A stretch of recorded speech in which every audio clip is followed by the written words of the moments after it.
morning, but it's coming from some other passages of Scripture along with the main text, which are going to be in Luke chapter 15. So, for those of you that have your readings, reader number 1. From now on, therefore, we regard no one from a human point of view. Even though we once knew Christ from a human point of view, we know him no longer in that way. Happy are those whose transgressions is forgiven, whose sin is covered. Happy are those to whom the Lord imputes no iniquity, and in whose spirit there is no deceit. So if anyone is in Christ, there is a new creation, everything. Old has passed away, see, everything has become new. Then I acknowledged my sin to you, and I did not hide my iniquity. I said, I will confess my transgressions to the Lord, and you forgave the guilt of my sin. All this is from God, who reconciled us to himself through Christ, and has given us the ministry of reconciliation. That is, in Christ God was reconciling the world to himself, not counting their trespasses against them, and entrusting the message of reconciliation to us. So we are ambassadors for Christ, since God is making his appeal through us. We entreat you on behalf of Christ, be reconciled to God. Do not be like a horse or a mule without understanding, whose temper must be curbed with bit and bridle, else it will not stay near you. Many are the torments of the wicked, but steadfast love surrounds those who trust in the Lord. For our sake he made him to be sin who knew no sin, so that in him we might become the righteousness of God. Be glad in the Lord and rejoice, O righteous, and shout to the Lord, all you upright in heart. There was a man who had 2 sons. The younger of them said to his father, Father, give me the share of my property that will belong to me. So he divided his property between them. A few days later, the younger son gathered all he had and traveled to a distant country. And there he squandered his property and was all desolate. When he had spent everything, severe famine took place throughout the country, and he began to be in need. So he went and hired himself out as one of the citizens of the country, who sent him to his field to feed the pigs. He would gladly have filled himself with the pods that the pigs were eating, and no one gave him anything. But when he came to himself, he said, How many of my father's hired hands have bread enough to spare? But here I am dying of hunger. I will get up and go to my father, and I will say to him, Father, I have sinned against heaven and before you. I am no longer worthy to be called your son. Treat me like one of your hired hands. So he set off and went to his father. But while he was still far off, his father saw him and was filled with compassion. He ran and put his arms around him and kissed him. Then the son said to him, Father, I have sinned against heaven and before you. I am no longer worthy to be called your son. But the father said to his slaves, Quickly bring out the robe, the best one, and put it on him. Put a ring on his finger and sandals on his feet, and get the fatted calf and kill it, and let us eat and celebrate. For this son of mine was dead and is alive again. He was lost and is found. And they began to celebrate. Now his elder son was in the field. And when he came and approached the house, he heard the music and the dancing. He called one of the slaves and asked what was going on. He replied, Your brother has come, and your father has killed the fatted calf, because he has got him back safe and sound. Then he became angry and refused to go in. His father came out and began to plead with him. But he answered his father, "Listen, for all these years I have been working like a slave to you. I have never disobeyed your command. Yet you have never given me even a young goat, so that I might celebrate with my friends." So when this son of yours came back, who has devoured the property of the prostitutes, you killed the fatted calf for him. Then the father said to him, "Son, you are always with me, and all that is mine is yours." So we had to celebrate and rejoice because the brother of yours was dead and has come to life. He was lost and has been found. This is the word of God, the Lord. Thanks be to God. Father, we do praise you this morning. We praise you, the Son and the Holy Spirit, for your great work of redemption that you have brought to us, mankind. We know this morning, Father, it cost you some great pain for that, and we thank you for that. So we pray that you would free us from any distractions this morning that have nothing to do with what's going on in our services this morning, the distractions that the enemy brings to our minds, that we would just focus on you, praise you, and love you. Make this day a day of your love, your holy love, a day of peace and a day of rest, that we might be refreshed and serve you with our whole hearts. In Christ's name we pray. And everyone said, amen. Amen. Well, here we are, the fourth Sunday of Lent once again. And I've got a question for you this morning. It may take some memory, but it's a question I want to pose to you. And I'm asking you, when was the last time that you have truly run? When was the last time you have truly run? I'm not talking about a jog. I'm not talking about even a controlled sprint. I'm talking about, when was the last time you done an ugly run? Okay? An ugly run. What's an ugly run? Well, an ugly run means running without any care or concerns for your appearance. Amen? You understand what I'm saying this morning? I think back when a time that Christine and we were, I don't know if we had the kids with us or not, I don't remember, but we were out fishing at a pond on our friends Sean and Amy Cole's family farm, and we was at this one pond, and I'm there fishing, and all of a sudden I see something. The grass was tall, right? I don't know what it was, but I see this grass moving like this and coming toward me, and I done an ugly run. I didn't care, and believe me, they mention this all the time to me when I see them. But I done an ugly run. I fell over myself. I don't know. I was running for, that's what they mean, running for your life. Amen. It's an ugly run. You are running for all you care about is getting out of whatever danger or situation you're faced with. It was an ugly run. When was the last time you had an ugly run? Come on. Somebody share that. I shared mine. Been a while, right? Maybe you've never had an ugly run like that, but what was that, Donna?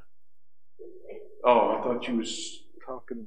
That I remember with my mom, we was outside and she was showing me some of her plants around the house. She showed me a rhubarb. We happened to look at it, for a few minutes, and then she looked over and there was this snake. And my mom, she was scared to death of snakes. And before I could even look at the snake, she done took off and went around the house, back into the house. And she screamed, and I was like, and then I looked at, and then I took off running really quick. But that was the fastest I've ran for a while. It's probably ugly run too. Yeah. Yeah. You probably have had moments like that as well. But I envision, church, the Father running as without any care for his appearance when we are lost and we're looking to come to him or to come back to him. Maybe it's an ugly run when he comes to meet us, but he comes recklessly to greet us and to welcome us back, which is displayed through the Father that we read in this text this morning of the prodigal son. The Father. In fact, I know this story has been told over and over and over again. We've talked about how some stories in the scriptures, the danger of the repeating and hearing them all the time, the danger of that, because they become so familiar to us that we tend to look at them with this in the same way we've always, maybe we heard a great sermon preached about that text, and as soon as we read that text, that's all we think about is that message at that time, or maybe we look at it through the same eyes we've always looked at it, and we tend to approach those types of stories with the same biases that come with hearing those stories, with the same understandings, and we never really gain any new insight to what the Scripture might have for us. But the way it can be with this story that's the way it can be with this story of the prodigal son. More times than not, we tend to focus on the prodigal son, the one who squandered all the money and went away in a distant land. We tell it to understand it as the story of the son who left with his father's riches and got out of town and ended up doing what he did, squandering and partying and so forth and so on. And then in an act of desperation, he ends up being the slopping the pigs and feeding the pigs and being forced to return home. And then we may also have viewed the story with the two brothers together, and the older one being maybe a little more responsible but less loving, jealous of the grace that was bestowed on the younger brother that was reckless in his life, but the father greeted him as he did, and the older brother could have asked to receive his inheritance. I don't know if you picked that up in the story or not, but he could have received his inheritance as well, but he didn't. Yet he chose to stay home and help manage the property of his father, something that would have been expected of an older sibling. These approaches to the story are good ways to view them. There's nothing wrong with that. And both have ways to challenge you and me into a deeper relationship with Jesus, a deeper love and compassion for Jesus. Moreover, though, since it is Lent, a season that is supposed to be a time when we look at our own lives and see if there's any repentance and seeing how we can grow closer to the Lord, when we look at this story, what if we took the time, what if you and I took the time this morning to repent, if you will, of the biases or how we get centered on certain stories in a certain way, and take this story and look at it in a fresh way, look at it in a way that can help us grow closer to our relationship with the Lord. What if we look at this story with new eyes and a new way this morning? Well, if we've done so, I think instead of looking at the story and focusing on the prodigal son or the defining it by the ways the sons have failed, or by the ways that that the older son was being selfish, or the younger son being selfish, and how the older son was really greedy and not very compassionate at all, and how the younger son lost everything that he took as his property and so forth. And instead of looking at that story and focusing on the brothers this morning, I want to be somewhat a little more intent on looking at the story from that of a loving father, also known this morning as a good father. A good father. I mean, after all, that's who he is. My song I chose this morning for the opening worship song was for that main purpose. A good father. That's who he is, church.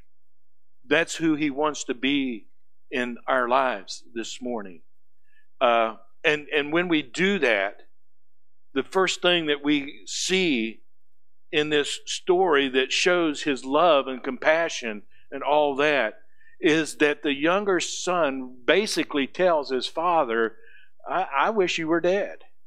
I mean, it doesn't say that per quote, but it does refer to that in verse 12. He says, the younger of them said to his father, Father, give me the share of the property that will belong to me. I mean, asking for one's inheritance is like saying to that individual that they would be better off without you. My life would be better off, Dad, if you just give me the property that you're going to give me as an inheritance and to be done with it.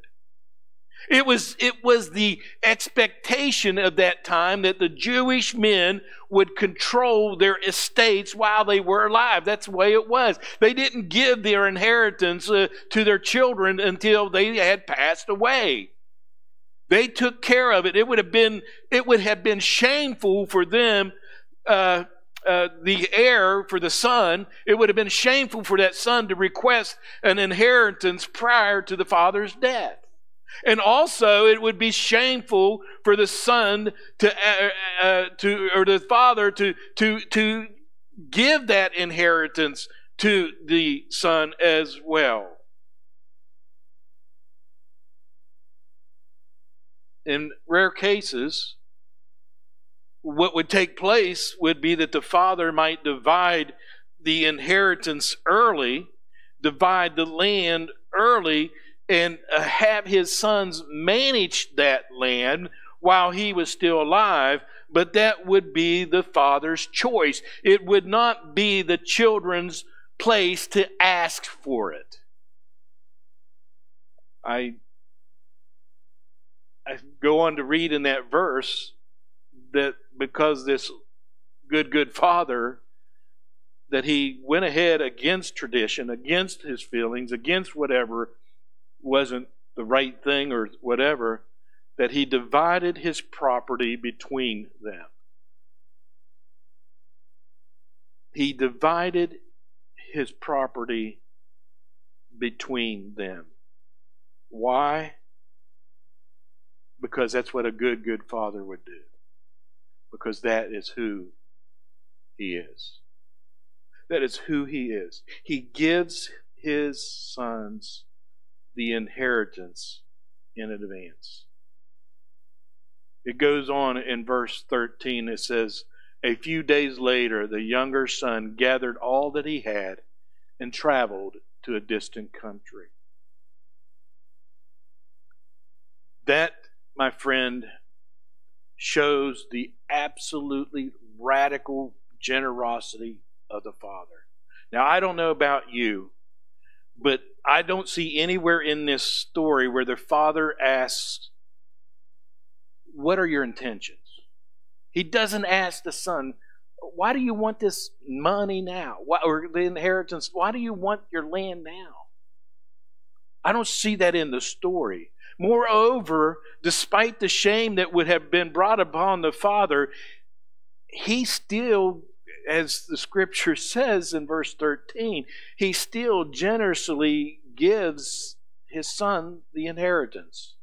In spite of the son's essentially telling the father, I wish you were dead, the father still grants the son his request. I don't know about you, but I know my children well enough to know if they are spenders or savers. Amen? If you have children this morning or whatever, you have an idea which one of them wants the money just to go out and spend. And my little grandson Nathaniel, he saves his money. You know, he's got something on mind that he wants to get. So the money that he makes throughout the year or whatever, he saves up and he'll buy that thing down the road. But Natalie, I was talking about my children. I can't talk about my children that I get in trouble that way. My grandchildren, I can't get in trouble with my grandchildren. But Natalie, you don't. I mean, and Ava, woo! She's creating a monster. She's creating a monster there. She's already wanting to go to the store with Grammy. But the bottom line is, we know, amen. We know if they're spenders or saviors. Yet this father, knowing his sons, like you and I know our children, still gave him his inheritance out of a heart of generosity. Why would he be so generous? Because he's a good father. That's who he is.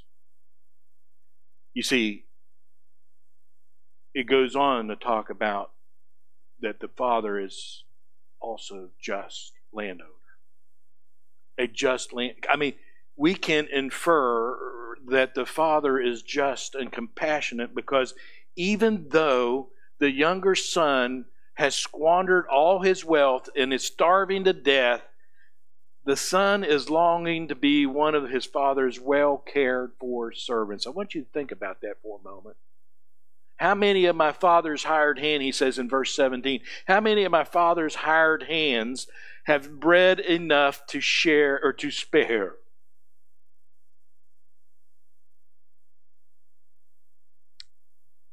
The father's servants were well fed enough seemingly, even during a famine, right? A famine struck, and this young man is out there, and he had no food. He had to go feed the pigs, and so a famine had struck. And while we don't know how far that famine stretches, I mean, we don't know how far the son traveled, but what we do know is that the father still took care of the hired hands. It would have been hard to think of a large famine not being or having an effect even for miles.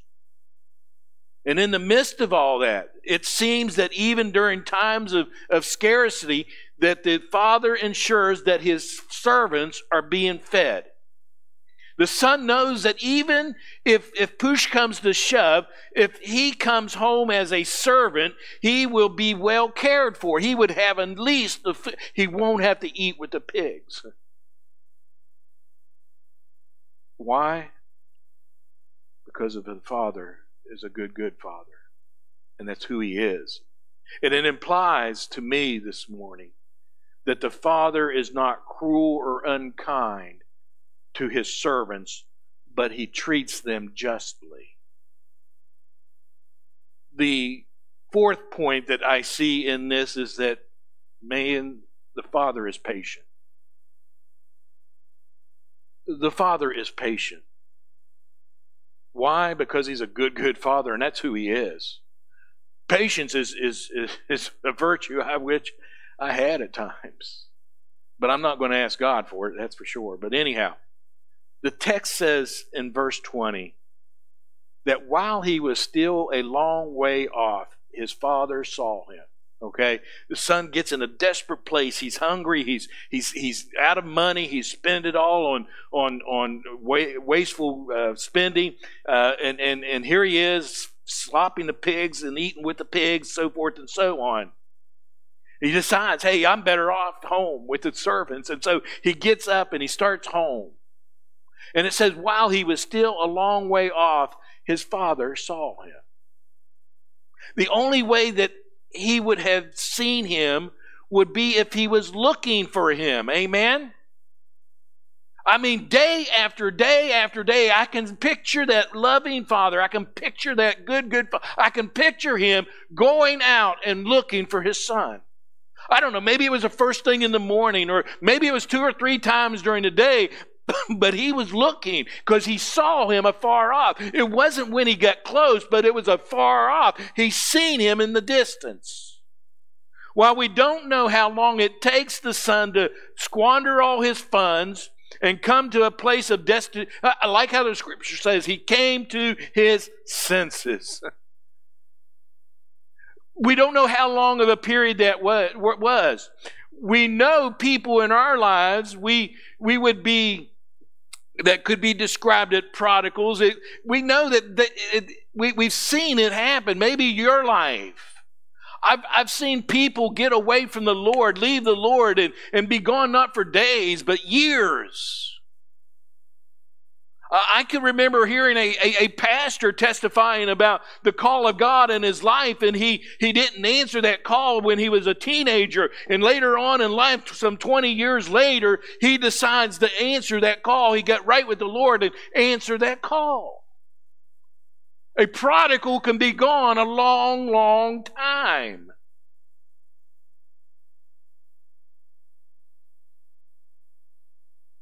And it seems like the only time they wake up and come to their senses is when they hit rock bottom.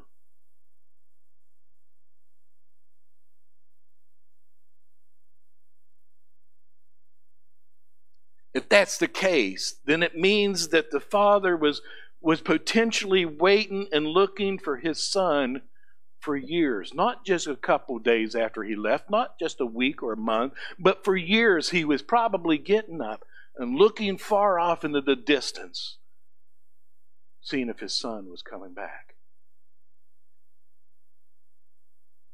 Even if it wasn't for years, my friends, the loss of a son and the grief that can cause to a good and loving parent would have felt like a lifetime to that individual. Yet, he continues to look. He is patiently watching and waiting, hoping that his son comes back. Not only is he patient, but the father is compassionate. Why is he so compassionate? Because he's a good, good father. And that, my friend, is after all who he is. He's a good, good father. Verse 20 says, his father saw him and was filled with what? Compassion for him. He was filled with this compassion, caused the father to do an ugly run. You hear what I'm saying? He done that ugly run. I can almost, I wish I could do this, but I just can't. I can see him running, jumping up. Yeah! Not a regular run, but a skip, hop, and a jump run, throwing his fist up in the air. Hey, that's my son! That's my son! Hallelujah! I can see that ugly run, a joyful, ugly run. Maybe he might have even stumbled and tripped a couple of times. And I don't know about you, but I get an indication this is an aged father by now. I mean, his son had been gone probably years, and it's very likely that this man is aged, and he's doing all this crazy, ugly run. I can vision him stumbling and rolling a couple of times and getting back up and doing it all over, not letting that stop him. Not caring what other people are looking and saying and laughing and whatever about him. But he was doing an ugly run. That word run here is the same word that that would be used to describe an athlete in a race. He's running. He's not jogging. He's running with full force. And he's got a purpose. He's got a purpose, and that is to get to his son that has been gone. He is so overcome with compassion that he does not wait for the son to get to him. He goes to his son as quickly as he possibly can.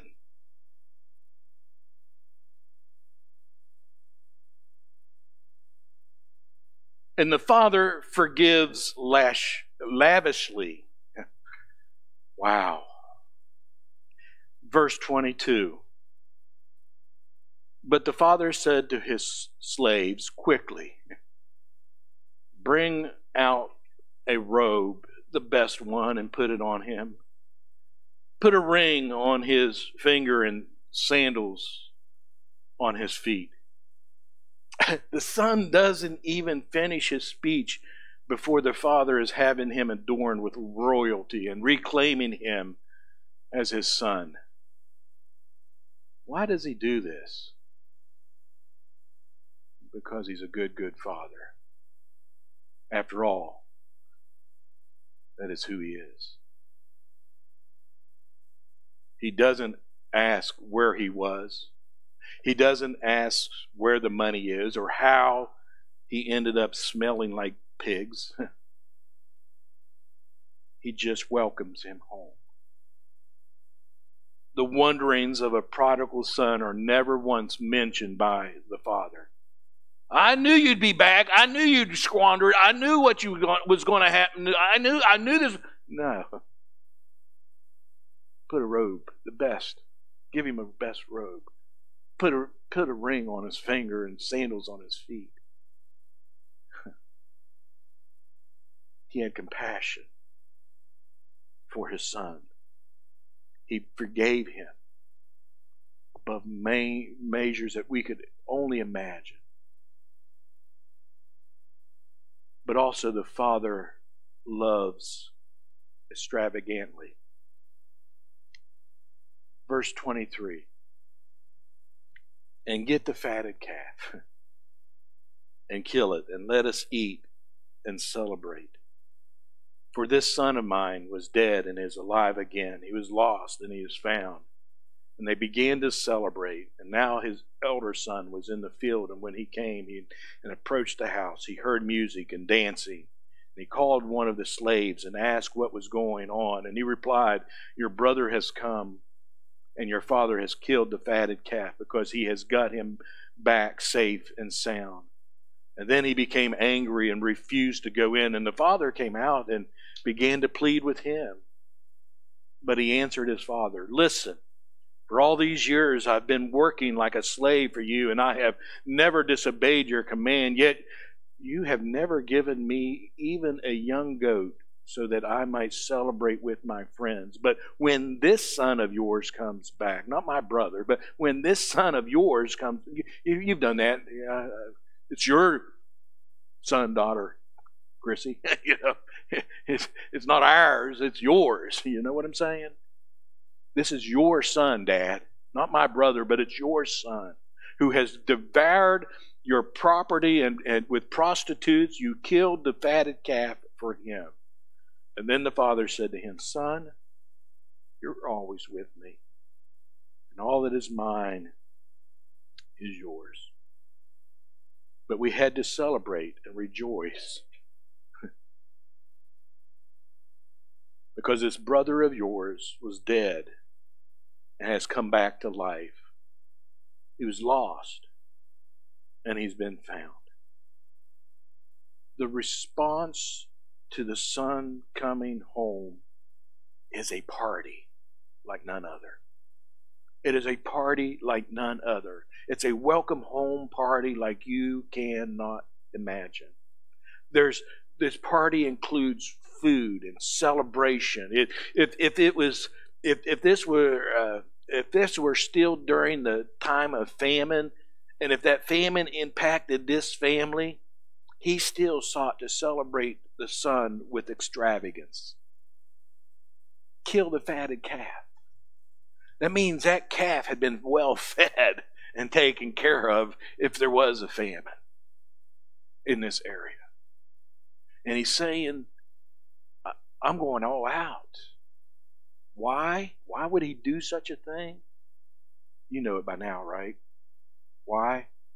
Because he's a good, good father. After all, that's who he is. That's who he is, church. He doesn't allow the older brother to ruin the party. You know, there's a lot of party poopers out there. Amen? A lot of people that don't like to have fun and celebrations. And so they come to the party just to crash it. Take away the fun. But this father is not going to allow the older brother to ruin the party. And when the brother is jealous, he invites him back into the party. He still asks him to come in. And he reiterates his love, the love that the father has for not just the one who came back, but for the one who stayed. The father still says, look, son, I love you. I care about you. All that I have is yours. I mean, the other son took his property and left, right? He sold it or whatever he did with it, but he got the money from the sale of the property and he left. And so the only thing that it says that he divided the property between them. So he already gave the other son, in my way I see it, he gave the other son the property that was left. And so what I have left, son, is yours. He's saying, I love you still. I love you both.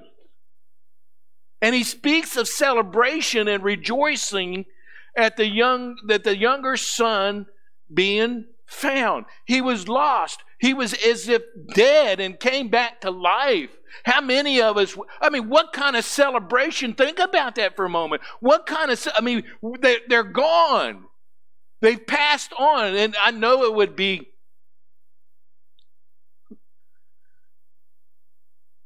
what's the right word? Selfish to ask for somebody who's passed on in our family to, if we could just have them come back for a while. But that's what it was like. Mary and Martha at Lazarus' tomb, when he came out of that tomb, can you imagine? Can you imagine what they felt? And that's what this father, this loving father, felt when he looked out into the distance and he saw his son coming. Wow. Last thing I want to mention to you this morning is that this is the way God cares for us. This isn't just a parable that Jesus is talking about to let the people know about a father and a lost son. You know, the two parables before the lost coin and the lost sheep that Jesus shares in this passage with us, it's about lost things and about how much love and compassion and care that the Father has. God the Father. How much He cares for us. And why is that? Well, you know it by now. Because, my friend, He's a good, good Father after all. That's who He is. That's who He is.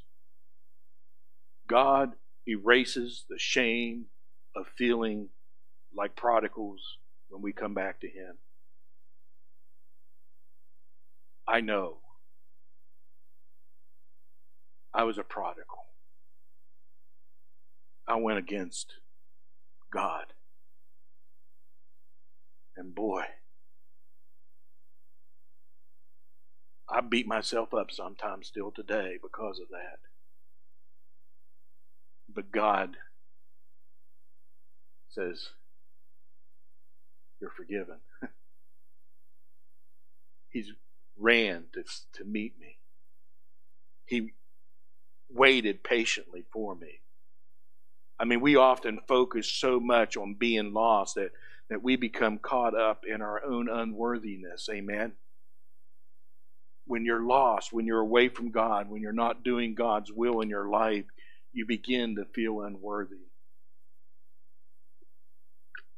We move into feelings of shame.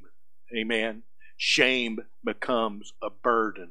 I was so ashamed of what I had done. And it becomes a burden. But God removes those feelings from us if we allow Him. This is the will of the Father, that you don't sin. But if you do, you have an advocate who is Christ Jesus. And He's the propitiation. In other words, He's the answer to your problems. We got to leave it there, Connie. We got to leave it there. Amen. We got to turn it over to Him. It's the same way with our sin. We've got to give it to Him and not pick it back up and condemn ourselves over and over again with it. And that's what God wants to do for us. And despite the feelings or the failings, my friends, God is generous to us. He is generous to us. He bestows upon us blessings, and maybe not material wealth, but He is generous in His gifts to us. Though we often would say to God, I'd rather you be dead, or rather you were dead.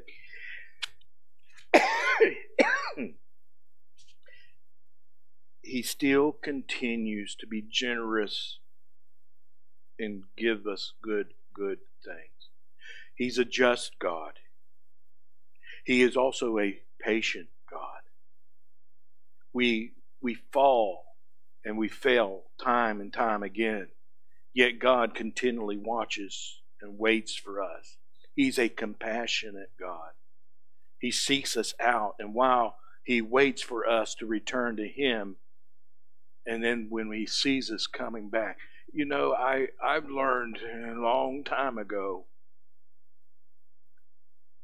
that once you decide in your mind, in a pew or wherever it might be, that you're going to go forward and give something to the Lord, whether it's asking for repentance or forgiveness and repenting, or entire sin. I learned a long time ago that first step, He's already there to meet you. You got to take the first step. You got to let go of the back of the pew. You got to step out into the aisle. But my friend, I've learned a long time ago, when I do that, He's there. He's there. He's already got me wrapped up in His arms and loving me and sharing with. He's already meeting the need of my life as soon as I take that first step. Let go of the pew. Let go and let God, right? That's what we need to do. Let go and let God. And He has that compassion. He loves us. And when we take that first step toward Him, He's willing to give us the love that we maybe was without. And He forgives. God forgives. He doesn't bring up the past misdeeds, but He just forgives and forgets. Once we confess, once we bring it to Him, He forgives.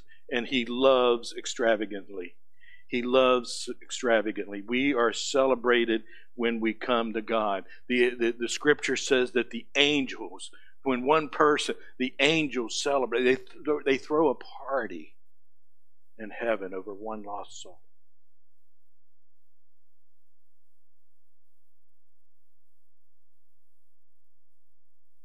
You know, we don't need to live in a shame of our past or in jealousy over the grace we see bestowed upon others. Why is that? Why do so many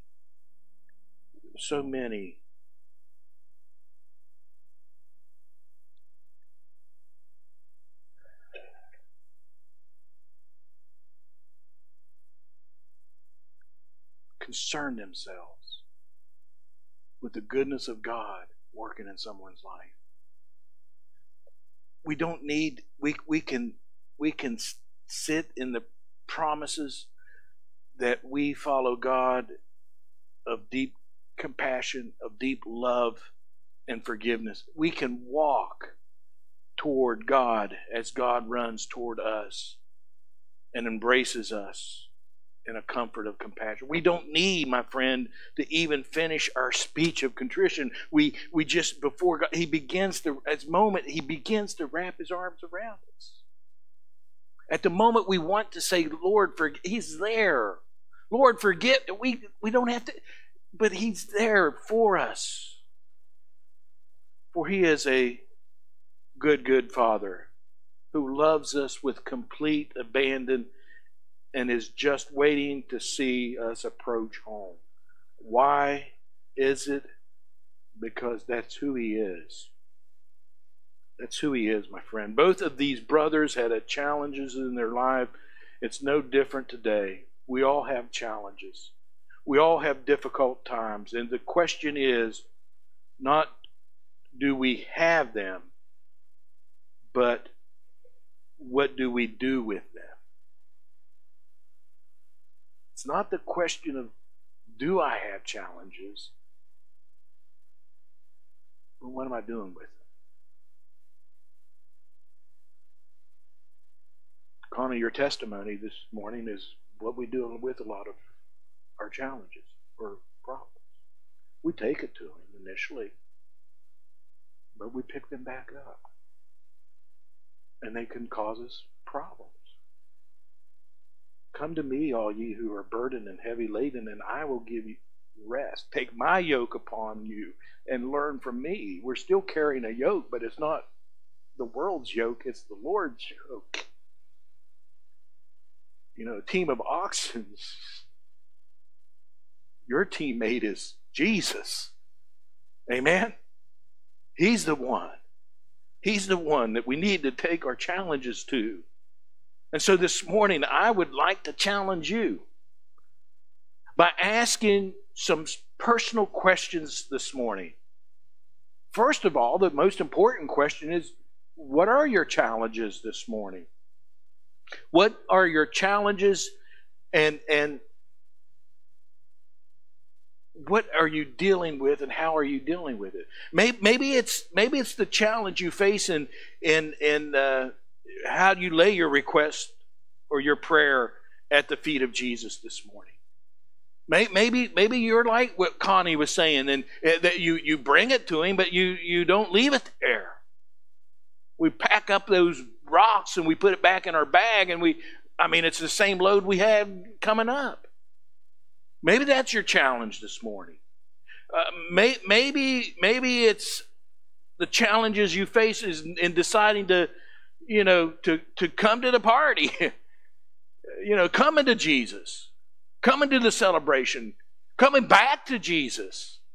Maybe it's someone there this morning that is carrying that burden of guilt and shame and everything because they're not born again, or they backslidden and are away from. Maybe that's the challenge, or maybe it's a particular person that you can't forgive. Maybe it's a particular person you just can't get along with. Those challenges can be difficult in our walk with the Lord. They can hinder us. The scripture's quite clear. If we can't forgive one another, God's not going to forgive us. Maybe it's that you can't forgive yourself. This is when I have to continually remind myself at times that God forgave you, Toby.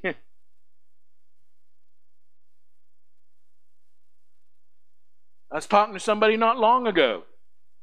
One thing I can do that God can't do is I can remember my failures. But He promises to forgive and to throw them into the sea of forgetfulness. And what does old enemy do? We talked about it in Sunday school. It was part of our Sunday school. Not only do we need to work on the heart, we need to work on the mind. Think on these things, whatever's pure, whatever, right? Amen? Think on the things from above.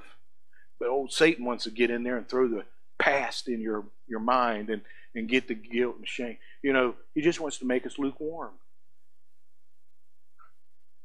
Lukewarmness. You start feeling shame and guilt. You don't want to do anything. You don't want to participate in the service of the Lord. And what happens? In the end, it says that the Lord is going to spew us, or if you will, pardon me, this morning, vomit us out of His mouth. He'd rather have us hot or cold. He can work with a hot or cold person, but somebody who's lukewarm.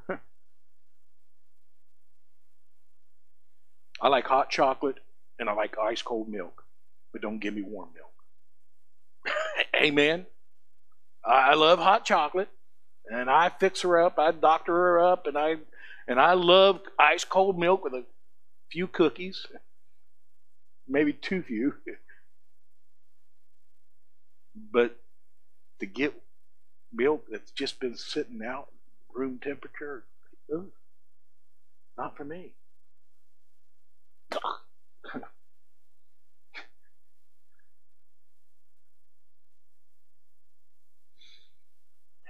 We've got to forgive ourselves, church. The thing is, whatever challenges you face, you need to include them in your prayer this morning.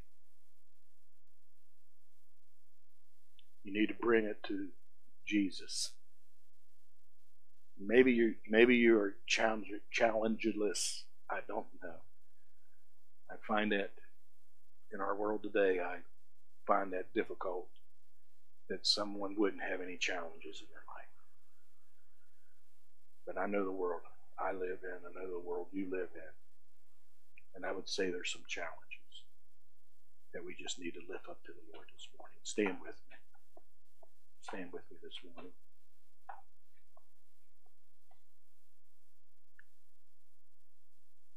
Father, as we come to the close of this service this morning, we want to thank you for your goodness. You are a good, good Father.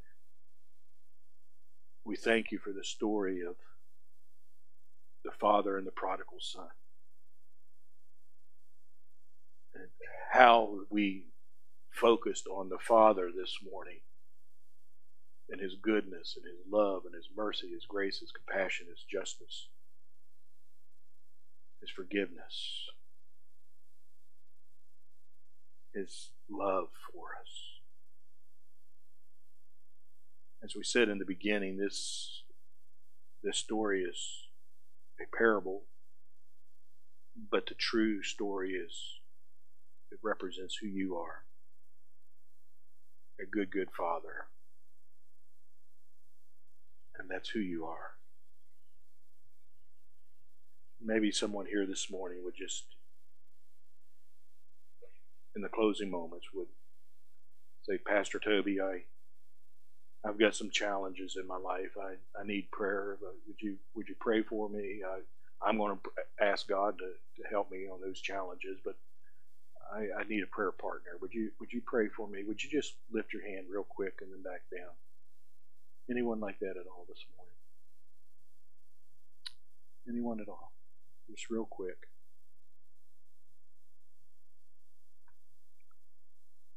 Father, we just thank you. Go with us as we leave this service this morning. Help us as we go into the world today to be witnesses for you, to be those people of compassion, of forgiveness, of love, of generosity, of all the, being just and the lives of individuals around us. We love you this morning, Lord, and we just want to thank you for Jesus. He's the only thing we need in our lives to help us to be the people that you want us to be. We thank you. We praise you. In Christ's name we pray. And everyone said, amen. Shake hands with one another and you may be dismissed.